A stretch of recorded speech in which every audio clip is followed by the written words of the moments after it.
असर जो है सबसे ज्यादा गांव में, झुग्गी झोपड़ियों में देखने को मिल रहा है कि वहाँ पे जो हस्बैंड होते हैं वो अपनी वाइफ को शराब पी के परेशान करते हैं।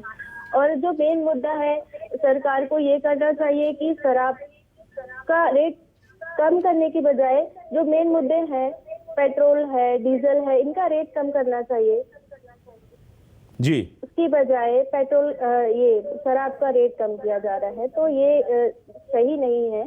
और मैं एक सामाजिक कार्यकर्ता होने के हिसाब से मैं गाँव में जाती हूँ, रिसर्च होता है हमारा, तो मैं देखने को मिलता है वहाँ जो मनोदशा है बच्चों की, परिवार में जो महिलाओं की मनोदशा है, घर में जो झगड़े होते हैं, उनको भविष्य, जो बच्चों के भविष्य में जो असर हो रहा है, ये बहुत बुरा असर हो रहा है। और मैं बस यही कहना चाहूंगी कि शराब का अनीता जी, आपसे रिक्वेस्ट है कि आप अपने मोबाइल के स्पीकर को ऑफ कर दीजिए क्योंकि आवाज इको हो रही है। और मैं यशपाल जी के पास आ जाता हूं। यशपाल जी, सर मैं आपसे जानना चाह रहा था, ये क्या कह रहे थे सर, क्या वादे थे, क्या इरादे थे और हो क्या रहा है सर, कैसे हो रहा है ये? अभिलाष जी, जो अभी वर्तमान में माननीय मुख्यमंत्री श्री शिवराज सिंह चौहान ने कैबिनेट में रख करके जो एक निर्णय किया है, अभिलाष जी उसके थोड़ा सा अगर पीछे जाएंगे तो आज हमको शराब की नीति पर पुनर्विचार करने के लिए इसलिए भी आवश्यकता महसूस हो रही थी कि जो घटनाएं घटी थी मेरे अपने जिले में भी, अन्य जगह भी, जो नकली शराब को लेकर के, अवैध शराब को लेकर के, तभी माननीय मुख्यमंत्री जी ने एक समिति का गठन किया था और उस समिति ने अपना काम किया है। और समिति के काम करने के बाद जो तथ्य सामने आए, अभिलाष जी, अभी कोई बजट का सवाल नहीं है, अभी कोई विधानसभा में इस नीतियों को रखने का कोई सवाल नहीं है, लेकिन तब जब ये घटनाएं घटी थी और उसको लेकर के अभिलाष जी हमको थोड़ा सा पीछे इसलिए जाना पड़ेगा कि शराब की नीति को लेकर के, और अगर जो उस पर संशोधन अभी हुआ है, जो हाल ही में हुआ, जिसके ऊपर आज हम डिबेट कर रहे हैं जी, तो देखिए कीमतों का कारण इसलिए सामने आया कि जो कमलनाथ जी की सरकार के समय जिस प्रकार से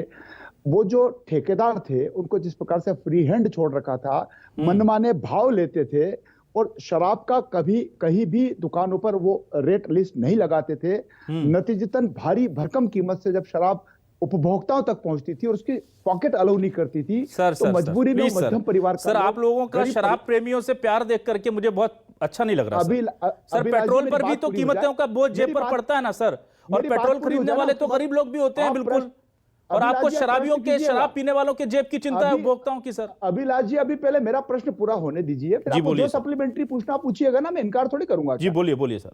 तथ्यों में तो जाना पड़ेगा, कारणों पे तो जाना पड़ेगा, और वह कारण ये था कि जिस प्रकार से भाव को लेकर के एक छोटा परिवार, मध्यम परिवार, फिर अवैध शराब, नकली शराब, औने पौने दाम की शराब, और ये जब शराब खरीदता था तो अगर 25% या 20% या 15% जो रिडक्शन दिया गया है, उसके पीछे भले ही सरकार को राजस्व हानि होगी तो होगी, लेकिन सरकार ने भाव को कम करने के लिए जो बड़े ठेकेदार हैं उन ठेकेदारों को मजबूर करते हुए, और देखिए मैं फिर कहना चाहूंगा अभिलाष जी कि ये जो नई नीति लॉन्च हुई है इसमें छोटे कारोबारियों को इंपॉर्टेंस दिया जा रहा है। कमलनाथ जी की सरकार के समय बाहुबली ठेकेदार जो थे, उन बाहुबली ठेकेदारों के हाथों में सारा कारोबार हुआ करता था। आज हमारी सरकार ने, या पिछली सरकार शिवराज जी के नेतृत्व वाली, अभिलाष जी 78 दुकानें बीजेपी की सरकार में कम हुई है, हमने कोई नई दुकान आज भी नहीं खोली है, लेकिन हमने अनुसूचित जाति, जनजाति के जो लोग जो महुआ एकत्रित करते हैं और महुआ से जो हेरिटेज बनाने का हम काम कर रहे हैं, आत्मनिर्भर भारत के निर्णय में हम उन जनजाति के लोगों को आत्मनिर्भर बनाने ना सर, अनुसूचित ध्यान दे रहे हैं। अनुसूचित जनजाति की तो बात ही नहीं कर रहे हैं यशपाल जी, हम तो ये पूछ रहे हैं कि आप शराब की कीमत घटा रहे हैं, पेट्रोल की कीमत घटा दीजिए। हम देखिए, हम उन पक्षों को भी देखना पड़ेगा जो इस नई नीति में ठीक हुआ है, हम उसकी तो बात कर नहीं रहे। ना जो अच्छा हुआ हम उसका स्वागत करते हैं सर। हम कह रहे हैं कि मॉल्स में आप रेलवे स्टेशन पर शराब बेचने जा रहे हैं, आप कह रहे हैं हम दुकानें। सर एक चीज देखिए सर, रेलवे स्टेशन का जो एक घर घर शराब की जो बात कर रहे हैं आप लोग, कि घर घर शराब की दुकानें खुल जाएगी, गलत है। 1 करोड़ का टर्नओवर करने वाला व्यक्ति अपने घर पे मात्र 24 बोतल दुकान शराब रखेगा। अच्छा, पहले कितनी रख सकता था? कारोबारी नहीं है ना, पहले कितनी रख सकता था सर? था ना सर, पहले कितनी रख सकता था? 4 बोतल था, उसका 4 गुना कर दिया, तो 1 करोड़ का टर्नओवर करने वाला कोई अवैध व्यापार नहीं करेगा। ना यशपाल जी, अब मेरा सवाल सुन लीजिए सर। अब मेरे सवाल है सर, पहला सवाल तो ये कि शराब की दुकान कम करेंगे, लेकिन मॉल्स और स्टेशन में शराब बेचेंगे, इसका जस्टिफिकेशन दे दीजिए सर। और दूसरा सवाल ये, और शराब की दुकान का कोई इसमें ताल्लुक है ही नहीं अभिलाष जी। और जो घर घर की बात कांग्रेस कर रही है, कमलनाथ जी के सगे भाई लक्ष्मण सिंह जी ने तो पक्ष रख दिया, इसका समर्थन कर दिया। बिल्कुल। और हम तो कहेंगे कि उमंग सिंगार ने कमलनाथ जी के सरकार के समय में शराब माफिया दिग्विजय सिंह जी आज बड़ी प्रेस कॉन्फ्रेंस ले रहे हैं, बड़ी बड़ी बातें कर रहे हैं। आप उमंग सिंगार से, डॉक्टर गोविंद सिंह जी से और दिग्विजय सिंह जी अपने भाई से पूछिए ना कि शराब नीति को लेकर के आपको तो माफिया कहा था उमंग सिंगार जी ने ना। और हम कोई मॉल खोलने की बात नहीं कर रहे हैं, हम कोई रेलवे स्टेशन की बात नहीं कर रहे हैं। और जहां तक 1 करोड़ रुपए के टर्नओवर की बात चल रही है, घर रेलवे स्टेशन पर शराब बेची जाने की व्यवस्था नहीं होगी क्या सर यशपाल जी? अभिलाष जी, जो कांग्रेस हमारे ऊपर आरोप लगा रही घर घर शराब नहीं बिकेगी। ना मेरी बात सुनिए सर, मैं आपसे पूछ रहा हूं क्या रेलवे स्टेशन पर शराब नहीं बिकेगी सर? एक मिनट यशपाल जी, एक मिनट निशंक जी, क्या रेलवे स्टेशन पर शराब बेचने का प्रावधान है या नहीं? मॉल्स में शराब बेचने का प्रावधान है या नहीं? शराब की कीमत कम करने का प्रावधान है या नहीं? शराब का कोटा बढ़ाने का प्रावधान है या नहीं? ये 4 सवालों के सीधे सीधे जवाब बताइए सर। अंग्रेजी शराब की दुकान को अभिलाष जी और देशी शराब की दुकान को इसलिए किया गया है कि जो आपाधापी होती है, जो वर्ग संघर्ष होता है, जो ठेकेदारों में द्वंद होता है, उसको भी हमने कम करने की कोशिश करी है। बाहर की डिस्टलरियों के टेंडर आमंत्रित करते ना आपने इस प्रदेश की जनता को और हमारी माता बहनों को। मैंने पूरी बात निशंक जी की सुनी है अभिलाष जी। पीड़ा सुनिए, क्योंकि जितने भी अपराध हैं उनकी जड़ में शराब है। शराब निशंक जी को आपने कहा क्या बोलने के लिए? इसलिए निशंक जी आपके पास आ रहा हूँ। निशंक जी को जरा निशंक जी का चेहरा नहीं दिख रहा है, थोड़ा आप एडजस्ट कर लें। निशंक जी मैं आपके पास आ रहा हूँ। निशंक जी आपके पास आ रहा हूँ। यशपाल जी अपनी बात पूरी कर लें सर। यशपाल जी अपनी बात पूरी कर लें सर। निशंक जी को तो मैंने पूरा सुना ना। हाँ बोलिए यशपाल जी, बोलिए। निशंक जी की बात पे मैंने व्यवधान खड़ा ही नहीं किया। ठीक है बोलिए। तो देखिए अभिलाष जी, जहां तक नीति मेरे पास है, मैंने देखी, मेरे को सुनने में आया रेलवे स्टेशन और मॉल, इसके बारे में देखिए निशंक जी तो डिस्टर्ब कर रही है। मंत्री बनने से रह गए मगर आप इंसान। अरे मंत्रिमंडल कहां से आ गया निशंक जी बीच में? आप डिबेट में बैठे हैं, आम सभा में नहीं बैठे हैं आप। एक मिनट निशंक जी, एक बार बात पूरी कर लेने दीजिए सर, समय सबका खराब होता है। मैं आपके पास आऊंगा। यशपाल जी बोलिए सर। यशपाल जी बोलिए।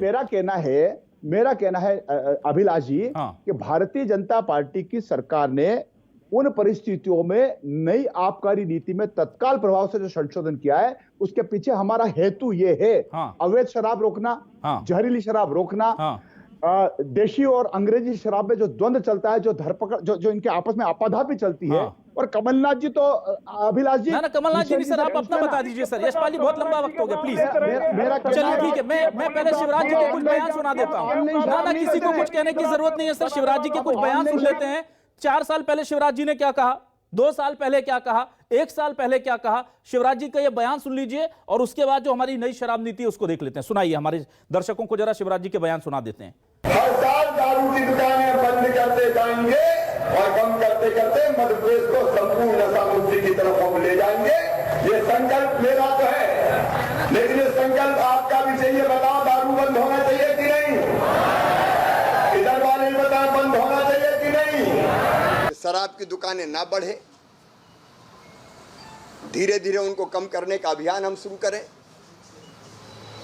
और प्रदेश को नशा मुक्ति की दिशा में ले जाएं। नर्मदा तट पर जो शराब की दुकानें थी 5 किलोमीटर तक, 78 दुकानें हमने बंद की। हम मध्य प्रदेश में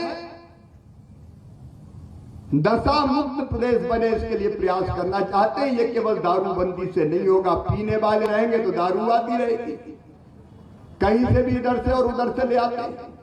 और इसलिए हम नशा मुक्ति अभियान चलाएंगे ताकि लोग पीने ही छोड़ें और अपने प्रदेश को हम अच्छा प्रदेश बनाएं।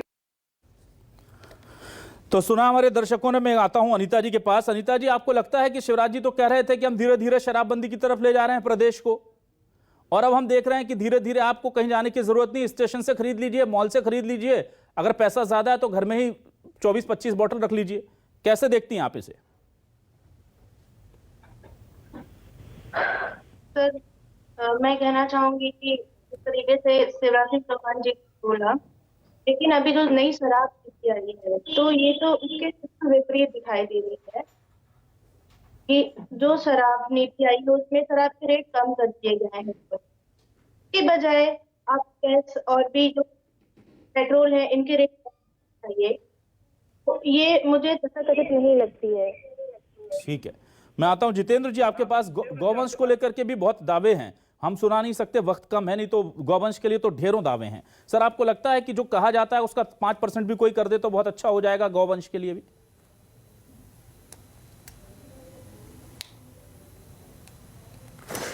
जी, जब तक गौवंश को जो वादे या जो कानून उन सबको समाज को उसमें शामिल नहीं किया जाएगा तब तक वो कहीं ना कहीं अधूरे रहेंगे। चाहे गौशाला कितनी ही खोल दी जाए, लेकिन जब तक किसान को उससे नहीं जोड़ा जाएगा तब तक वो गौशालाएं केवल वृद्धाश्रम ही रहेंगी। इस प्रकार से वृद्धाश्रम समाज का हिस्सा है।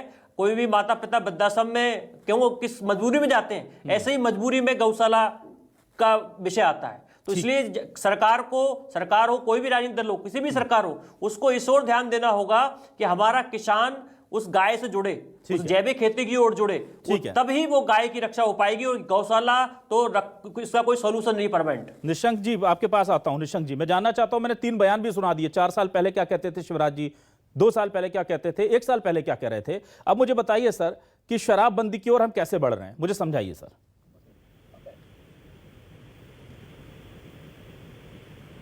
अभिलाष जी, आपने गौशाला की बात की, मैं यशपाल जी को याद दिलाना चाहता हूं। यशपाल जी, आपने और आपकी पार्टी ने मध्य प्रदेश में एक भी गौशाला खुलवाई हो? 16.5 साल से आपकी सरकार है। अरे हम तो धन्यवाद देंगे जनपुरुष माननीय कमलनाथ जी का, जिन्होंने निरी गौ माता की सुध ली और उनकी यशपाल जी की आवाज दे दें कृपया, पूरे यशपाल जी की आवाज दे दें। हजारों गौशालाएं खुलवाई, प्रति गौशाला 35 लाख रुपए से लेकर 60 लाख रुपए का बजट रखा। मिनिमम 3 बीघा जमीन, अधिकतम 7 मनरेगा का पैसा था, मनरेगा का। और तो और एक कदम आपका पैसा नहीं था, भारत सरकार का पैसा था। प्रति गौशाला, प्रति गौ माता। ठीक है सर, आपने बहुत अच्छा काम किया था, शराब को लेकर के भी बहुत अच्छा काम किया था। कांग्रेस ने भी शराब को लेकर के कोई ऐसा नहीं है कि कमी छोड़ी थी, वो भी पता है। यशपाल जी के पास आता हूं। निशंक जी मैं आता हूं, अंतिम सवाल यशपाल जी सर, मुझे आप बताइए सर, ये कैसे शराबबंदी की ओर आप बढ़ रहे हैं सर? दुकानें कम कर दी, आदिवासियों को महुआ शराब बनाने की इजाजत दे दी, दुकानें कम कर दी और उठा करके मॉल्स के लिए एक नई नीति लागू कर दी, रेलवे स्टेशन के लिए लागू कर दी, सस्ती कर दी। सर शराब सस्ती करने का मतलब क्या होता है सर? आप लोगों को प्रोत्साहित कर रहे हैं शराब पीने के लिए और उस पर से कहते हैं कि आप मानिए, हम माने, लोग माने कि आप शराबबंदी की तरफ बढ़ रहे हैं। अभिलाष जी, एक तरफ आलोचना की बजाय और कांग्रेस इस भाषा में बात कर रही है, उसके बजाय हमको यह भी सोचना पड़ेगा कि माननीय मुख्यमंत्री जी ने कोई भी नई दुकान नहीं खोली है अभिलाष जी। और हमने अगर आदिवासियों को, ये निशंक जी को अगर आप चुप नहीं करेंगे तो मैं उठ जाऊंगा। निशंक जी 1 मिनट, हाँ बोलिए। बोलिए, आम सभा नहीं है ये। हाँ बोलिए सर। चौराहे पे सभा नहीं हो रही, डिबेट में बैठे हैं निशंक जी। सिसोदिया जी बोलिए। आप पहली बार बैठ रहे हैं ऐसा लग रहा मुझे। सिसोदिया जी मेरा कहना है कि जनजातीय समाज के लोग जिस दुविधा में, और उसको अगर हम सुविधा दे रहे हैं, उसको व्यवस्था दे रहे हैं, क्या हम गलत कर रहे हैं? देखिए हेरिटेज अगर राजस्थान में है, ना गलत आप ये कर रहे हैं सर कि आप शराब का दाम कम कर रहे हैं। वो जो एक्स्ट्रा पैसा हमारे जनता के खजाने में आता, वो राहत आप पेट्रोल पे दीजिए ना सर, वो राहत आप पेट्रोल पे दीजिए ना सर, वो राहत आप तेल पे दीजिए, वो राहत आप अनाज पे दीजिए, वो मेरे किसानों को दीजिए, वो सब्सिडी में दीजिए ना सर। अभिलाष जी क्वेश्चन करिए। आप अगर इतना बोलेंगे तो हम फिर क्या बोलेंगे? तो आप बताएं सर, आप वो सवाल का जवाब ही नहीं दे रहे जो मैं मांग रहा हूं आपसे। नहीं तो आप तो इतना बोल रहे हैं कि हमको बोलने ही नहीं दे रहे। सर आप सवाल का जवाब दीजिए ना। शराब के भाव को कम करने के पीछे हमारा जो हेतु है अभिलाष जी, वो इस बात को लेकर के है कि भारी भरकम अगर रेट होते हैं तो आदमी इधर उधर जाकर के पिएगा, इधर उधर तो मरेगा, तब आप ही कहेंगे कि अवैध शराब से यशपाल जी आपकी बात मैंने मान ली सर। हमने तो देखिए ठेकेदारों के भाव को नियंत्रण करने का काम किया है। सर आप एक्सेप्ट कर रहे हैं, यशपाल जी आप खुद एक्सेप्ट कर रहे हैं कि आपके राज्य में अवैध शराब बिक रही है। यशपाल जी आप एक्सेप्ट कर रहे हैं कि आपके राज्य में अवैध शराब बिक रही है और उस पर काबू नहीं पा रही है सरकार और प्रशासन, तो आप शराब सस्ती करेंगे? शराब ना पिए ना, इधर उधर से मतलब क्या है? आप एक्सेप्ट कर रहे हैं कि अवैध शराब बिक रही है सरकार? भारी भरकम अगर भाव कर देंगे और आदमी इधर उधर जाकर के पिएगा, इधर उधर। मैं जानना चाहता हूं कैसे जाएगा सर? यशपाल जी कानून व्यवस्था है ना, कैसे बिक रही है अवैध शराब? अवैध शराब बिक कैसे रही है सर? कानून व्यवस्था। अरे आप दो जने बोल रहे हैं, अभिलाष जी आप अलग बोल रहे हैं, निशंक अलग बोल रहा है। निशंक जी आप मत बोलिए सर। यशपाल जी आपका पॉइंट मैंने समझ लिया। यशपाल जी की आवाज बढ़ा दें थोड़ी मेरे लिए। निशंक जी भी बोल रहे हैं प्रतिपक्ष की भूमिका में और आप भी उसी भूमिका में। मैं तो सर क्या करूं, मैं अभी छत्तीसगढ़ में जाऊंगा तो मैं बीजेपी का आदमी हो जाऊंगा सर, थोड़ी देर बाद डिबेट है मेरा, आप देखिएगा। छत्तीसगढ़ में जाऊंगा तो मैं बीजेपी का हो जाऊंगा सर। आप अभी तो देखिए, मैं आपसे पूछ रहा हूं सर, मीडिया के साथ आपको बताने की बात करो तो आप सुनने ही नहीं चाह रहे। इधर निशंक जी बहुत डिस्टर्ब कर रहे थे ना। निशंक जी का ऑडियो डाउन कर दीजिए, चलिए निशंक जी का ऑडियो डाउन कर दीजिए अभी। हाँ ऑडियो डाउन करिए आप। हाँ सिसोदिया जी बोलिए। नहीं, मेरा कहना है, देखिए आज नई नीति बनाने के पीछे जो हेतु सरकार का यह है बिलास जी, आप इसको गंभीरता से सुनिए।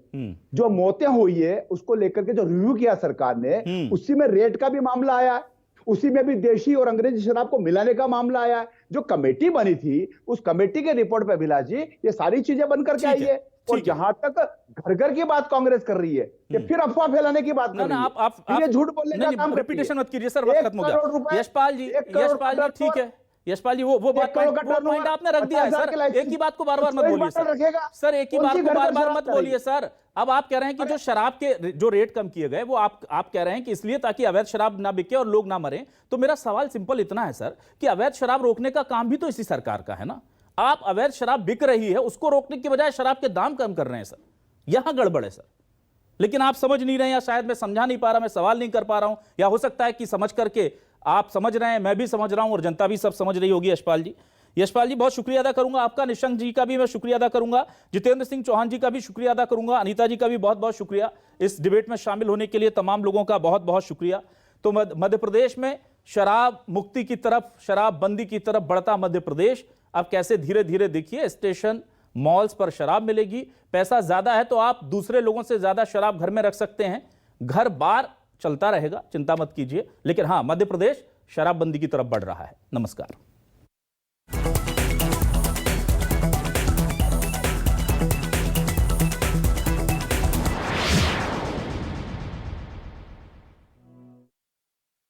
चाट चाट, कबाब में चाट, फ्रूट में चाट, एवरेस्ट का चाट, टेस्टी चाट, मिलके